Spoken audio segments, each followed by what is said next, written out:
اور حضور پہلا سوال یہ ہے جی کہ قرآن مجید میں 15 مقامات پر تلاوت کے مان بعد سجدہ کا حکم ہے، جن میں سے 14 مقامات پر سب کی رائے میں اتفاق ہے، ایک مقام پر اتفاق نہیں ہے، اس کی کیا وجہ؟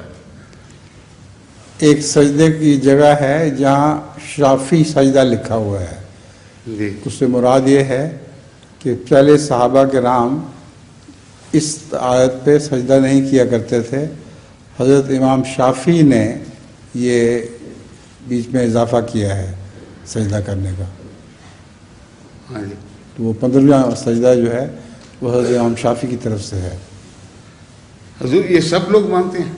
سب لوگ مانتے ہیں۔ جی جزاک اللہ۔